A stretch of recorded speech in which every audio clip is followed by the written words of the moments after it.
Të drejtat e fëmijëve ishin në qendër të takimit të zhvilluar mes përfaqësuesve të njësive vendore të qarkut Elbasan dhe drejtorisë së Agjencisë Kombëtare për Mbrojtjen e të Drejtave të Fëmijëve. Ky takim kishte për qëllim analizën e punës së bërë nga këto njësi për mbrojtjen e të drejtave të fëmijëve. Në qarkun e Elbasanit funksionojnë gjithsej 33 njësi për mbrojtjen e të drejtave të fëmijëve dhe pranë komunave dhe bashkive të këtij qarku janë krijuar qendra enkas për mbrojtjen e tyre. Aktiviteti i sotëm u drejtua nga drejtoresha e Agjencisë Shtetërore për Mbrojtjen e Fëmijëve pranë Ministrisë së Punës, zonja Miranda Pashaj. Ajo u shpreh se qarku i Elbasanit është model në drejtimin e punës së bërë për krijimin e njësive për mbrojtjen e të drejtave të fëmijëve. Ajo gjithashtu shtoi se sot do të njohin më nga afër koordinimin e punës ndërmjet këtyre njësive. Qëllimi i aktivitetit të sotëm është që të mblidhen të gjithë strukturat përkatëse të njësive të vendore, pra njësitë e mbrojtjes së fëmijëve, të gjithë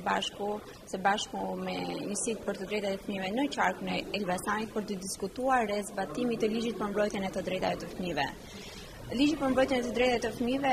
ka hyrë në fuqi në maj të vitit 2011, që në këtë moment në gjithë Shqipërinë janë ngritur njësitë për mbrojtjen e fëmijëve, të cilat janë strukturat përgjegjëse për të identifikuar, menaxhuar dhe për të ndjekur rastet e fëmijëve në rrezik. Qarku i Elbasanit është ndërqarqet model për vetë faktin që ka numri më të madh të njësive për mbrojtjen e fëmijëve në rang qarku dhe ka një bashkëpunim shumë të mirë të njësive për të drejtat në qark me bashkinë dhe komunën.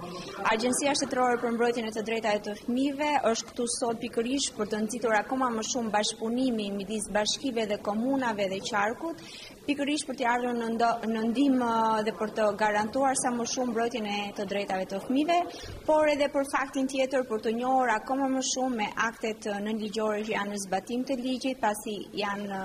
një paketë e tërë aktesh nënligjore që lehtësojnë mënyrën e bashkëpunimit të gjithë strukturave së bashku në nivel qendror dhe në nivel vendor. Dhe të gjitha politikat që janë ndërmarrë kohët e fundit për mbrojtjen dhe respektimin e të drejtave të fëmijëve. Ideja është që është model, domethënë është ndërqarqet i cili ka numrin më të madh të njësive deri tani të raportuara, përsa që mund të jenë mbi 30 njësi për mbrojtjen e fëmijëve, por kjo është dhe një nga qëllimet e tjera sot të takimit për të parë në mënyrë më të formalizuar bashkëpunimin e këtyre njësive, ndërsa për sa i përket monitorimit të realizimit të drejtave të fëmijëve është në pikërisht qarku dhe pranë qarkut ekziston njësia të drejtave që bën një monitorim rajonal për të parë se si janë realizuar të drejtat e fëmijëve në nivel qarku dhe më pas Agjencia Shtetërore për Mbrojtjen e të Drejtave të Fëmijëve në bazë të dhënave që të gjithë qarqet sjellin në respektim të akteve nënligjore të përcaktuara bën analizën statistikore, analizën e politikave se si është realizuar e drejta e fëmijëve në nivel kombëtar, po dhe krahasimisht me qarqet. Aktualisht ne jemi në fazën e përpunimit të gjithë informacionit për të parë më saktësisht se si janë realizuar të gjitha këto. Më pas takimi vazhdoi duke dëgjuar raportin e të gjithë pjesëmarrësve për rastet e hasura dhe të trajtuara në këto struktura.